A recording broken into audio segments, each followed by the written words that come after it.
지금까지 히브리서 기자가 계속 말하고 있는 것은 구약성경에 나온 멜기세덱이라는 분이 예수 그리스도의 모형이라는 그런 말씀이에요. 예수 그리스도의 예표, 모형. 그러니까 멜기세덱은 몰라도 됩니다. 그러나 예수 그리스도는 반드시 아셔야 됩니다. 왜냐하면 예수님은 원형이시고 멜기세덱은 모형이기 때문입니다.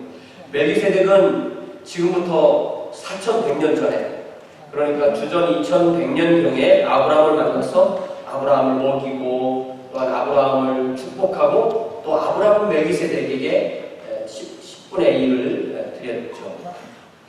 또 이 멜기세덱이 시편 110편에 다윗이 하나님께 말씀을 받아서 기록하고 있는데요. 이 다윗은 주전 1000년경 사람입니다.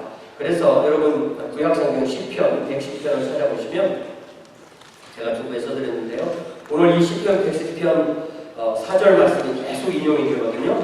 여러분들이 성경에 이게 어디에 나오나 꼭 확인해서 같이 좀 보시길 바랍니다. 구약성경 시편 110편 4절에 여호와는 맹세하고 변하지 아니하시리라. 이르시기를 너는 멜기세덱의 소유를 따라 영원한 제사장이라 하셨다. 하나님께서 맹세하셨기에 변하지 않을 내용이 바로 우리 주 예수 그리스도께서 멜기세덱의 서열을 따라 영원한 제사장이시라는 그 말씀이죠. 그래서 오늘 이 본문은 이 말씀을 다시 찬찬히 예수님과 비교하면서 이렇게 진행해 나가고 있습니다. 오늘 제가 좀 욕심을 내서 히브리서 7장 11절부터 마지막 28절까지 이렇게 말씀을 한꺼번에 다 보려고 하니까 오늘은 약간 성경 읽기 설교 같은 그런 느낌이 좀 드실 거예요. 자, 이 말씀이 어떻게 가고 있는가를 보겠습니다. 자, 오늘 저의 설교 제목은 본문에 나오는 대로 더 좋은 소망이신 예수 그리스도에 관하여 말씀합니다. 11절에 보니까 히브리서 기자는 아론의 서열을 따르는 제사장 직분과 멜기세덱의 서열을 따르는 제사장 직분을 서로 구분하고 대조해요. 그러니까 이스라엘의 레위 지파가 있고 레위 지파에 아론 자손이 있는데 이 레위 지파가 제사장 지파이고 아론 자손이 특별히 그 중에서 제사장으로 있어요. 그래서 이스라엘이 전체가 12지파이지만 요셉의 두 아들을 지파로 삼아서 13지파를 만들고 레위 지파를 따로 빼서 12지파를 섬기도록 하거든요. 그래서 히브리서 기자가 이 서신을 쓰는 시점에도 예루살렘 성전에서는 계속해서 레위 지파의 아론 자손들이 성전에서 하나님께 제사를 드리고 있었던 그 시점입니다. 특별히 레위 지파에서 아론의 후손이 제사장으로 섬기고 나머지 레위 지파는 제사장을 돕는 레위 사람들로 직분을 수행하게 됩니다. 그러면서 이 11절에서 히브리서 기자가 말하는 것은 멜기세덱의 반차를 따르는 제사장이신 예수 그리스도가 세워지신 이유는 레위 계통의 제사 직분을 또 아론 반차를 따르는 제사장들을 통해서는 인간이 죄사함을 받을 수가 없다는 것입니다. 그리고 구약성경에 그 많은 제사를 지내왔지만 그것은 실제로 그 제사를 지내서 죄사함을 받은 것이 아니고 후에 오실 예수 그리스도의 제사를 보여주는 것이었어요. 그래서 제가 구약성경의 모든 제사는 크레딧 카드와 같다고 했어요. 여러분 크레딧 카드 써보셨어요? 크레딧 카드가 뭡니까? 사실 빚이죠, 그죠? 빚. 네.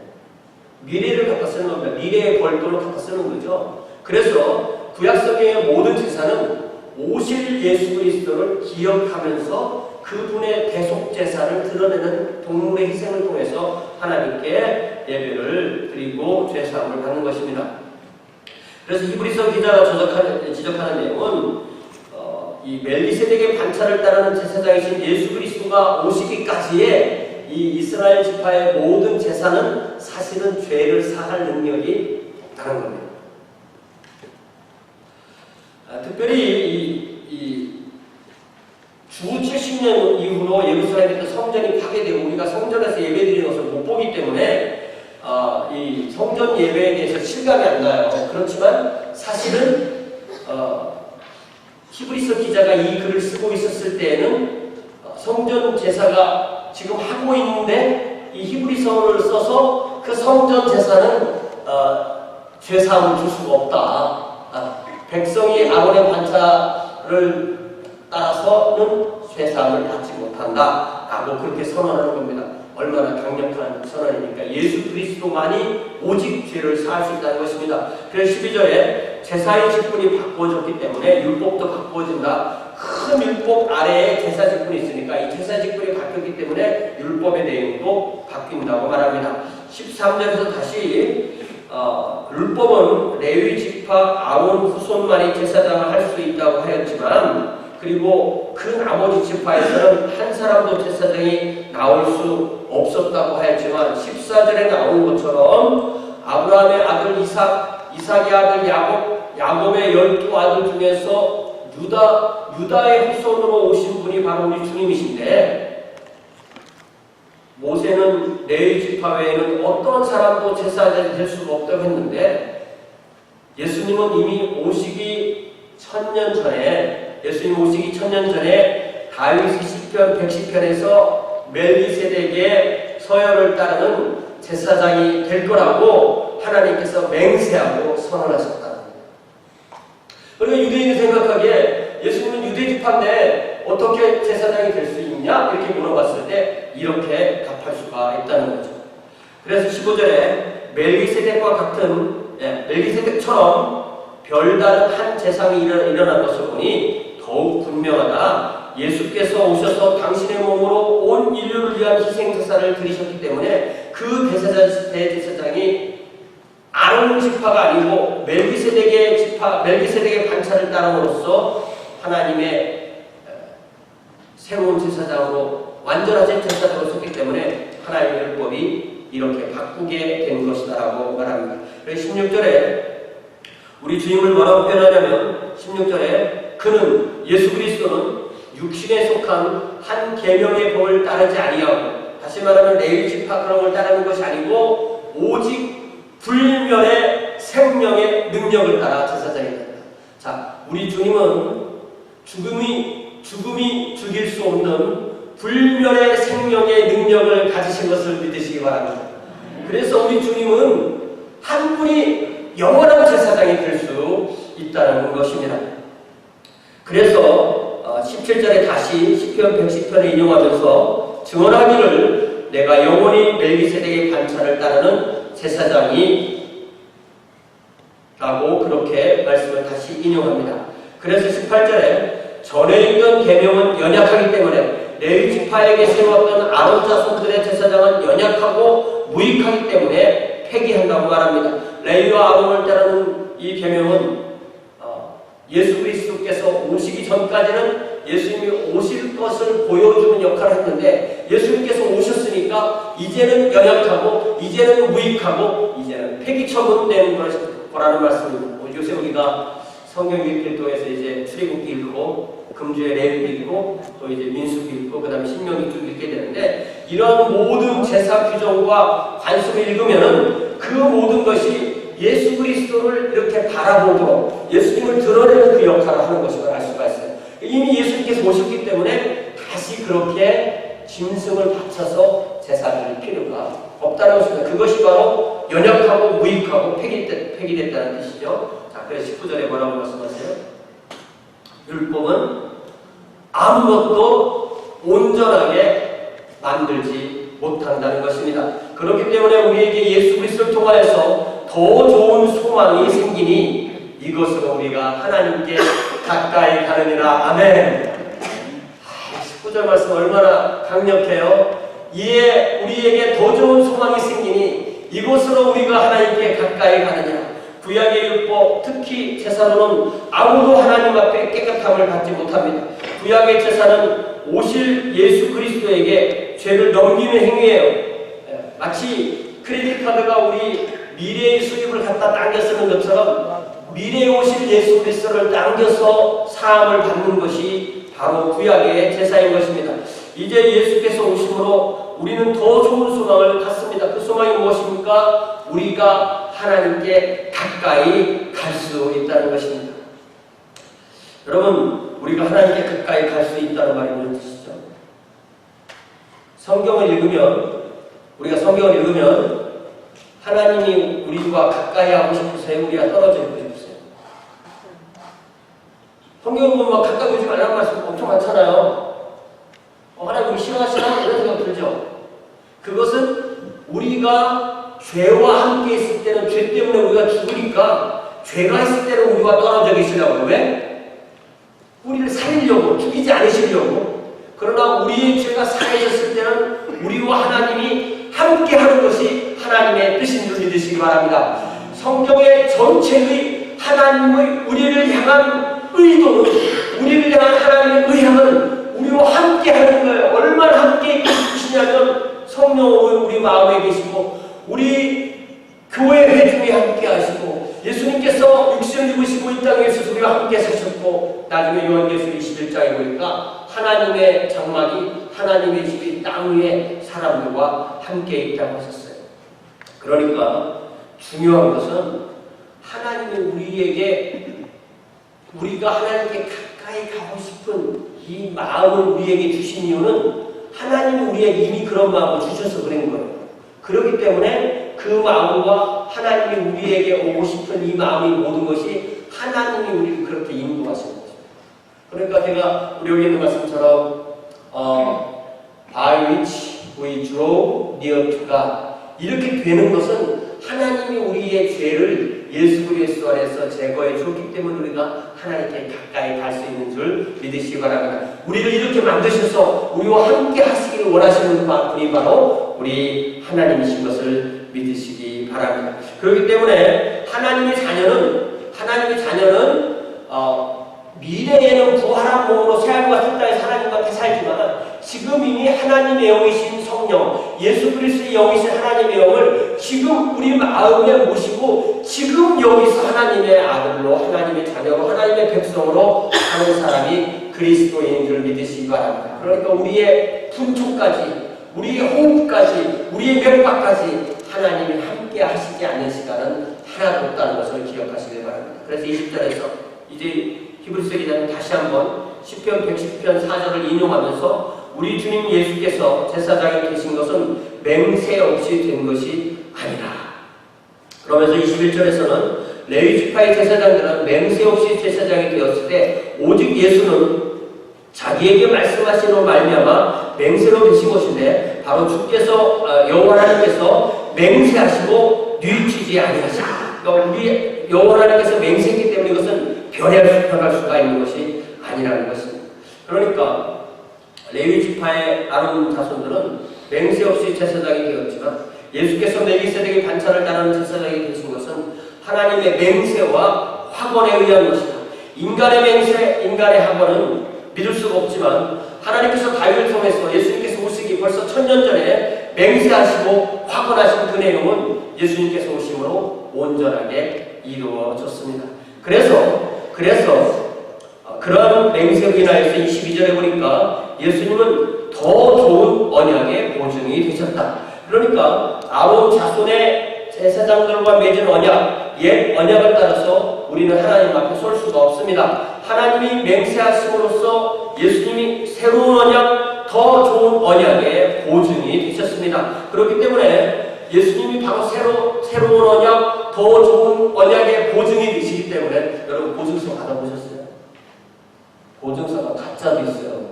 그러니까 가짜 진짜로 구별하셔야 되고, 그 다음에 보증서를 딱 가지고 있으면 우리는 그 내용을 갖고 있는 거예요.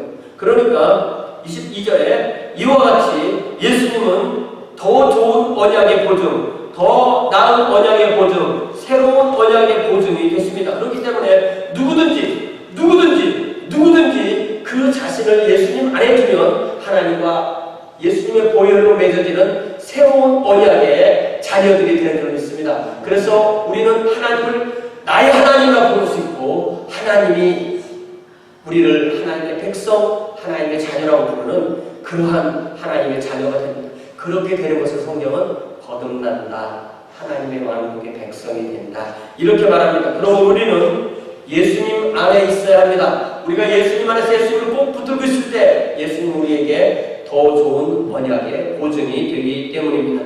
자, 23절에 다시 이 레위지파 제사장들과 비교해요. 레위지파 제사장이 된 사람들은 항상 많아요. 숫자가 이스라엘 백성의 12분의 1이니까 항상 많아. 13분의 1 그렇게 되죠.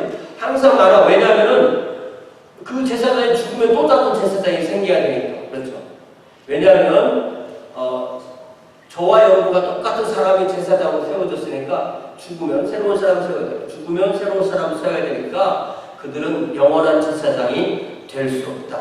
다만 구약의 그 제사장들은 오실 예수 그리스도의 예표나 모형이 된다는 것입니다. 24절에 그렇기 때문에 그들과 비교해서 예수님은 어떠하기 때문에 영원히 계심으로 그의 제사장 직분도 갈리지 아니하니라. 불멸의 생명의 능력으로 부활하신 예수님은 원래부터 하나님이셨고 원래부터 하나님의 아들이시기 때문에 영원히 계심으로 그분의 제사장의 직분도 갈릴 필요가 없고 영원한 제사장으로 계시는 것입니다. 그래서 25절에 그러므로 자기를 힘입어 하나님께 나아가는 자들을 온전히 구원하실 수 있으니 이는 그가 항상 살아계셔서 그들을 위하여 간구하십니다. 저와 여러분을 위해서 우리 주님께서 우리가 죄를 지을 때마다 우리가 하나님의 뜻에 거하지 못할 때마다 우리를 위해서 애통해 하시고 우리를 위해서 기도하는 것을 믿으시기를 바랍니다. 왜냐하면 우리는 예수님 외에 어떠한 것을 의지할 수가 없습니다. 예수님만이 우리에게 유일하게 제사장이 되시고 대제사장이 되시고 우리는 그 예수님을 통해서 하나님 앞에 온전히 서게 되는 것입니다. 그래서 26절에 다시 한번 이러한 대제사장이 우리에게 합당하니 그분은 거룩하시고 악이 없고 더러움이 없고 죄인에게서 떠나 계시고 하늘보다 높이 되신 자라고 말씀합니다. 자, 이 다섯 가지를 이렇게 열거했죠. 뭐라고 했어요? 이러한 대제사장 우리에게 합당하니 어떻게 했어요? 거룩하시다, 악이 없다, 더러움이 없다, 죄인에게서 떠나 계시다, 하늘보다 다 똑같은 말을 강조하는 내용을 다르게 이렇게 다섯 번을 얘기합니다. 자, 죄인에게서 떠나 계신다는 말은 무슨 말이냐면 우리가 죄인이 아니에요. 우리가 예수님 안에 있으면 우리가 죄인이 아닙니다. 그렇기 때문에 우리가 예수님 안에 있을 때 우리 예수님과 함께 있는 거예요. 만약에 죄인에게서 떠나 계신다고 하면 내가 죄인이면 예수님과 함께 있어요? 못 있어요? 못 있죠. 그러나 내가 예수님 안에 들어가기만 하면 예수님 안에 나의 믿음을 두기만 하면 나는 더 이상 죄인이 아니기 때문에 우리와 주님과 함께하는 줄로 믿습니다. 자, 27절에 저는 저 대제사장들이 먼저 자기 죄를 위하여 그리고 그 다음에 백성의 죄를 위하여 날마다 제사 드리는 것 같이 할 필요가 없으니 이는 그가 단번에 자기를 드려 주셨기 때문이다. 하나님이시면서 하나님 아들이신 예수 그리스도께서 우리를 위해서 드리신 희생은 단번에 끝낸 거예요. 그러니까 우리 주님이 두 번 죽고 세 번 죽는 게 아니죠. 딱 한 번 죽으시는 거죠. 그러니까 히브리서 기자는 27절 말씀에서 다시 아론 대제사장들과 대제사장 예수님을 대조하는데 아론 대제사장들은 자기들이 대제사장이지만 그들도 죄인이기 때문에 그들도 백성을 위해서 예배를 드릴 때 제일 먼저 자기들의 죄를 사하는 예물을 먼저 드리고 그 다음 백성들을 위한 제물을 드려야 되는 것이 대제사장이 해야 했던 일이었어요. 그리고 그것도 날마다 반복해서 그렇게 하는 것입니다. 그러나 예수 그리스도는 전혀 그러실 필요가 없는데 예수님은 단번에 당신의 생명을 희생제사로 드리셔서 영원한 제사를 드리시기 때문입니다. 그러니까 우리 주님이 우리를 위해서 죽으시고 장사되고 부활하신 것은 단번이지만 그 효력은 어떠하고요? 영원하다. 그러니까 단번에 영원히 희생제사를 드리셨다는 것입니다. 만약에 예수님이 하나님이 아니시라면 예수님을 믿는다고 하면서도 예수님은 하나님을 안 믿는 사람이 있어요. 그러면 만약에 예수님이 하나님이 아니라면 한 사람이 한 사람을 위해서 대신 죽으면 아마 한 사람이 한 사람 정도 위해 대신 죽을 수 있을 거예요. 그러나 예수님이 단번에 영원히 모든 사람의 희생제물이 되신 이유는 예수님의 생명의 값이 무한하기 때문에 그렇습니다. 이 수학도 아니고 산수 잘 하시는 분들은 이 무한의 개념을 아실 거예요. 무한, 영원 이런 것은 아무리 많은 숫자를 갖다가 대도 무한에는 당할 수가 없는 거예요. 우리 주님이 무한하시고 영원하시기 때문에 단 한 번의 희생제사가 영원히 우리를 위한 희생제사가 되는 것입니다. 이제 28절에 율법은 약점을 가진 사람들을 제사장으로 세웠거니와 율법 후에 하신 맹세의 말씀은 영원히 온전하게 계신 하나님의 아들을 대제사장으로 세우셨다고 이렇게 결론을 맺습니다. 구약의 율법은 저와 여러분과 똑같이 죄인이고 약점을 가진 사람들이 제사장을 하는 제도였어요. 이 제도는 근본적으로 우리의 죄를 해결할 수가 없었습니다. 그러나 이 율법이 세워지고 모세 때 세워지고 1400년이 흘려서 이제 천년경에 멜기세덱의 서열을 따르는 예수 그리스도께서 오신다는 말씀해 주시고 그 다음에 예수님이 오셔서 예수님께서 시편 110편의 맹세의 말씀처럼 대제사장이 되신 이후에 하나님의 아들이신 그분이 대제사장이 되신 이후에 우리는 온전하게 된 용서, 온전하게 된 언약, 온전하게 된 하나님과의 관계에 들어가게 되는 것입니다. 여러분 요즘 교회 오면은 알아듣지 못하는 멜기세덱 한다고 스트레스 쌓이시죠? 이제 히브리서 기자도 약간 좀 스트레스 받은 것 같아요. 이런 거 하면은 이 이스라엘 사람들 성경을 잘 아는 사람들인데 그 사람들도 조금 잘 못 알아듣는다 했잖아요. 그러니까 우리가 좀 잘 못 알아들어도 뭐 그런 괜찮은 거예요. 근데 그래도 복잡하게 핵심을 알아야 되잖아요. 핵심. 그래서 제가 다음 주 말씀을 한 절 다 읽어드릴게요. 그게 8장 1절인데 8장 1절에 뭐라고 되어 있냐면 8장 1절에 지금 우리가 하는 말의 요점은 자기가 아마 자세하고 복잡하게 얘기했다는 걸 아는 거지. 히브리서 기자도. 그러니까 지금 우리에게 하는 말의 요점은 멜기세덱의 말이 나와야 안 나오는데 여기서 안 나오죠.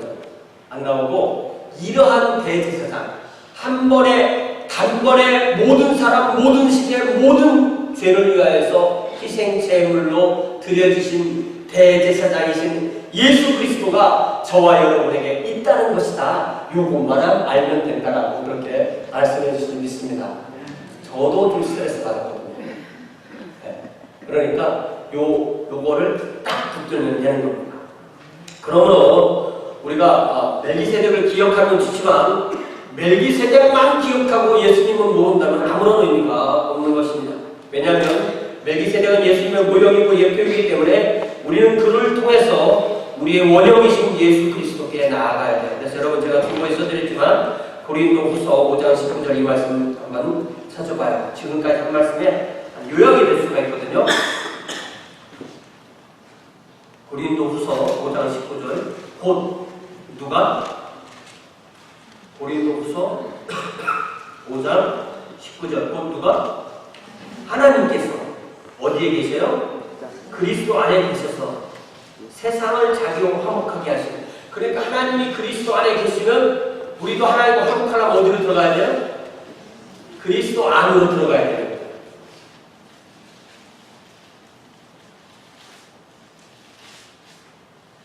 다시 얘기할까요?